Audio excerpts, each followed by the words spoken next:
Good morning one and all. ஒரு குட்டி story sisters, குட்டி story bro. Bill of rights. இன்றைக்கி நம்ம ஃபண்டமெண்டல் ரைட்ஸ், அடிப்படை உரிமைகள்னு பேசக்கூடிய விஷயத்தை அடைவதற்கு ஒரு காலத்தில்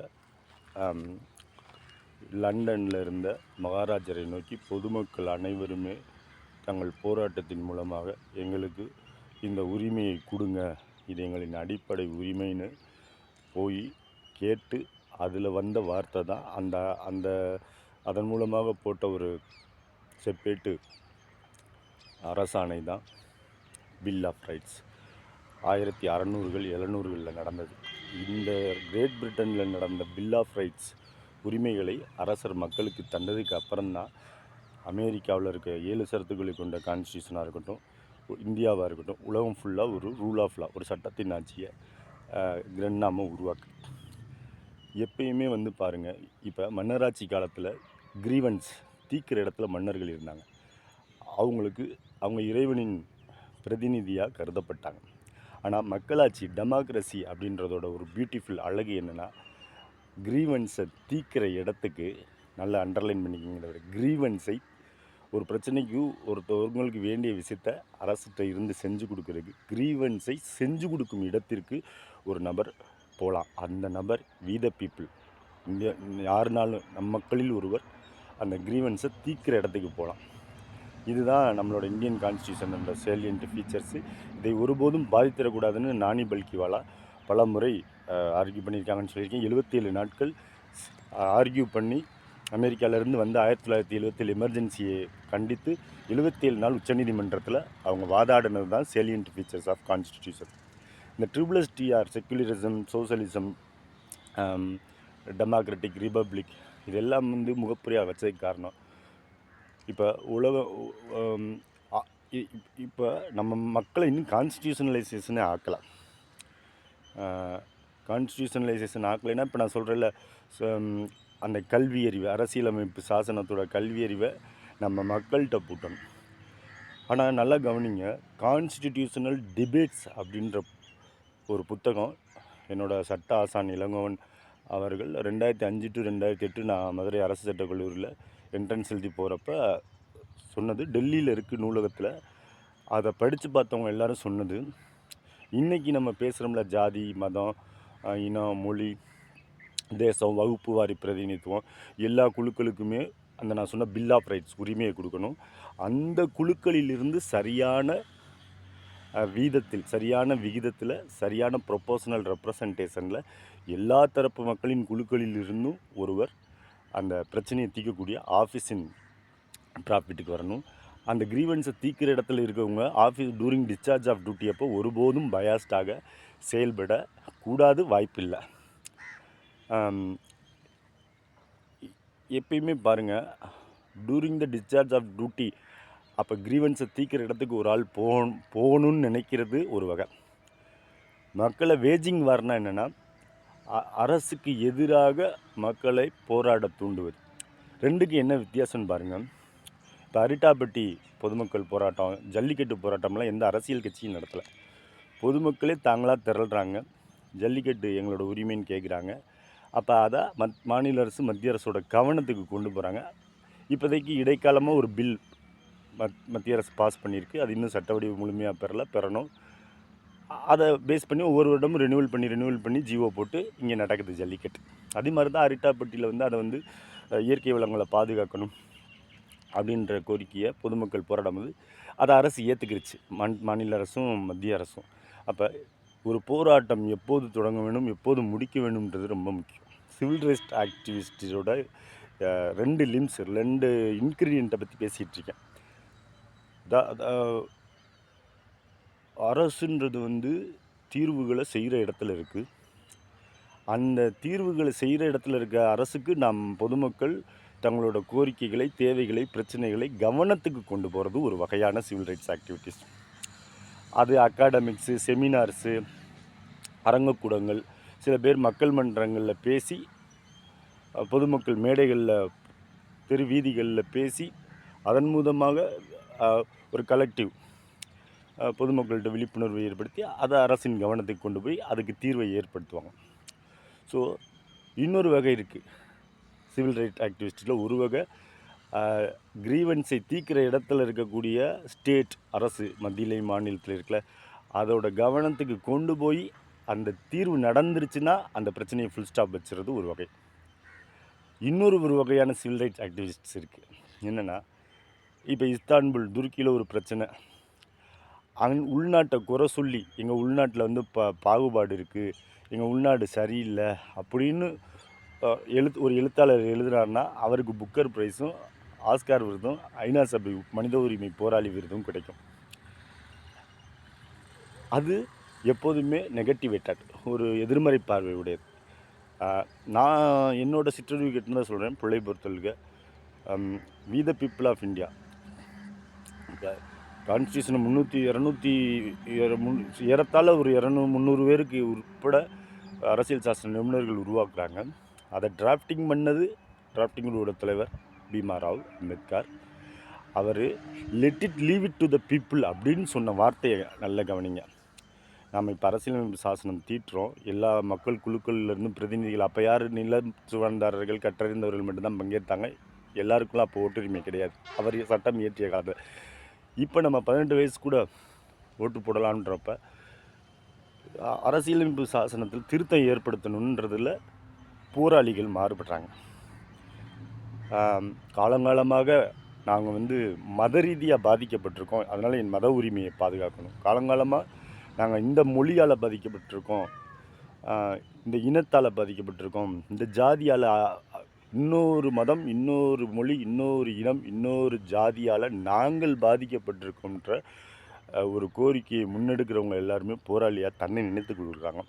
அப்போ அதை யார் கவனத்துக்கு கொண்டு போகணும்? அரசின் கவனத்துக்கு, ஸ்டேட்டின் கவனத்துக்கு கொண்டு போகணும். அதில் 2 வகை இருக்குது. நான் சொன்ன மாதிரி டிபேட்ஸ் இதில் கலந்துக்கிறது, மக்கள் போராட்டங்கள் மூலமாக திருப்பி அதை எழுப்புறது, அவேர்னஸ், விழிப்புணர்வு. திரும்ப அதை எங்கே தான் கொண்டு போகணும்? கிரீவன்ஸை தீர்க்கிற இடத்துல இருக்கக்கூடிய கான்ஸ்டியூஷனலைஸ் இன்ஸ்டிடியூஷன் இருக்குல்ல, ஒரு அரசு எந்திரம், மத்தியிலையும் மாநிலத்திலையும் இருக்கக்கூடிய ஸ்டேட் அரசு. அரசாங்கம்ன்றது மத்திய அரசாங்கம், மாநில அரசாங்கம். ஸ்டேட்டுன்றது எப்பயுமே இருக்கும். அரசாங்கத்தில் இருக்கக்கூடியவங்க மாறிக்கிட்டே இருக்கலாம். கிரீவன்ஸை தீர்க்கிற இடத்துக்கு நம்ம எல்லாரும் போகணும். வி த பீப்புள் ஆஃப், எல்லா மக்களும் போகணுன்றதான் நம்மளோட கான்ஸ்டியூஷனோட பியூட்டினஸ். எல்லாரும் பிறப்பின் அடிப்படையில் யாரும் போகக்கூடாதுன்னு கிடையாது. ஒரு கல்வியிலையோ வேலை வாய்ப்புலையோ அல்லது மாநில அரசு, மத்திய அரசு, இது உள்ளடங்கிய இந்த கவர்மெண்ட் அரசாட்சி, இது எல்லாத்துக்கும் பேரான ஸ்டேட் அரசு, காமன்வெல்த், இறையாண்மை உள்ள அரசு. இதே இது நீங்கள் புருவகிரேட்ஸ் அரசு அதிகாரிகள் மட்டுமே சில நாடுகளில் ஆட்சியை பிடிச்சிருவாங்க. ஐஏஎஸ் அதிகாரிகள் மாதிரி இருக்கும். சில சமயத்தில் இராணுவ வீரர்கள், அவங்க இராணுவ ஆட்சி அமைச்சிருவாங்க. அங்கே போய் நீங்கள் கிரீவன்ஸே சொல்ல முடியாது, அவங்களோட தேவையை நம்ம சொல்ல முடியாது, அவங்க பூர்த்தி செய்ய மாட்டாங்க. ஏன்னா அவங்க அதுதான் சர்வாதிகாரம். புருவகிரேட்ஸும் மிலிட்ரி கவர்மெண்ட்டும் அதான் பாகிஸ்தானோட பலவீனமே. இன்னும் அவங்களால ஒரு நீடித்த மக்களாட்சியை நிறுவ முடியல. ஆனால் இந்தியா ஒரு அழகான மக்களாட்சி நாடு. இங்கே இருக்க we the people of India எல்லோ பேருமே கிரீவன்ஸை தீர்க்கிற இடத்துல இருக்கக்கூடிய இந்த அழகான இன்ஸ்டிடியூஷனை பயன்படுத்தி நம்மளோட பிரச்சனையை சொல்லலாம், அந்த பிரச்சனையை தீர்வு செய்கிற இடத்துக்கும் போகலாம். அதன் மூலமாக மக்கள் பிரச்சனைக்கு தீர்வை ஏற்படுத்தலாம். இந்தியா முழுவதும் சுற்றுப்பயணம் செஞ்சவங்க தான். கோகலே சொல்லி மகாத்மா காந்தி சுற்றுப்பயணம் செஞ்சு 1920 ஒரு தடவை தான் அவங்க காங்கிரஸ் தலைவராக இருந்திருக்காங்க 1920களில். அதுக்கப்புறம் அவங்க ரிசைன் பண்ணிட்டாங்க. தந்தை பெரியார் இந்தியா ஃபுல்லாக சுற்றுப்பயணம் பண்ணவங்க. அவங்க மத நம்பிக்கைகள், ரிலீஜியஸ் ஃபெய்த் அப்படின்றது கான்ஸ்டியூஷனில் இருந்ததுனால அவங்க கான்ஸ்டியூஷனை எரித்தாங்க. குடியரசு நாளேடு ஆதார்.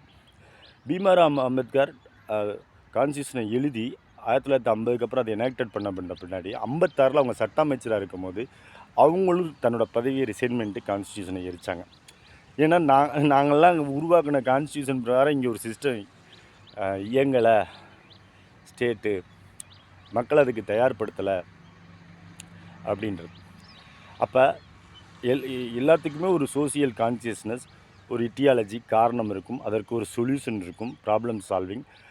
அதுதான் நான் சொல்கிறேன் கிரீவன்ஸை தீர்க்கிற இடம். அந்த கிரீவன்ஸை தீர்க்க இடத்தில் கிரீவன்ஸை தீர்க்கிற இடத்துக்கு ஆஃபீஸ், அந்த டிஸ்சார்ஜ் டியூட்டியை டிஸ்சார்ஜ் செய்கிற இடத்துல நம்ம மக்களில் எல்லாருமே போகணும்.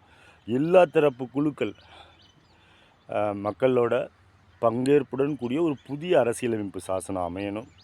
அதுவும் ரூல் ஆஃப் லா, அதுவும் ஒரு சட்டத்தின் ஆட்சியாக தான் இருக்கணும். இராணுவ ஆட்சியாவா, அரசு அதிகாரிகள் ஆட்சியாவா இருக்கக்கூடாது, மக்களாட்சியாக தான் இருக்கணும். எப்போதுமே நம் பொதுமக்களை, வி த பீப்புள் ஆஃப் இந்தியாவை, நமக்கு தேவையான பிரச்சனை என்னன்னு நம்ம விழிப்புணர்வு ஊட்டலாம்.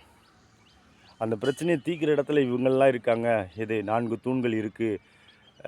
அரசு அதிகாரிகள், சட்டசபை, பாராளுமன்றம், நீதித்துறை, ஊடகங்கள், இதெல்லாம் அரசின் கவனத்துக்கு கொண்டு போகிறதும் அந்த இடத்துல தீர்க்கிற இடத்துல இருக்குன்னு நம்ம மக்களை விழிப்புணர்வு ஏற்படுத்தலாம். அப்படி பார்த்தா 1947 49 டிசம்பர் வரைக்கும் எழுதப்பட்ட அரசியலமைப்பு சாசனம், பல அரசியல் சாசன நிபுணர்கள் இன்றைக்கி 2025 பார்த்திங்கன்னா மக்கள் தொகை கூடியிருக்கு. பல பிரிவுகளாக குழுக்களாக நம்ம மக்கள் இருக்காங்க. அதுக்காக நம்ம பிரிவினைவாதத்தை ஊக்குவித்தரக்கூடாது. அதனால் இப்போ இருக்கிற மக்களில் இருக்கக்கூடிய அனைத்து தரப்பு குழுக்களையும் நான் தான் பல தடவை ஏற்கனவே சொல்லியிருக்கேன். ஹிஸ்டரி கட்டினதை பிள்ளை பொறுத்தவரைக்கும் ஜாதிய உணர்வு இந்தியாவில் உண்டு. அது இந்தியாவோட யூனிக்னஸ், பெக்யூலியாரிட்டி. அது வேணுமா வேணாமான்றதை மக்கள்கிட்ட தான் நம்ம கேட்கணும். அப்போ அப்போ எல்லாருக்குமே பிரதிநிதித்துவம் கொடுத்து தான் ஆகணும்.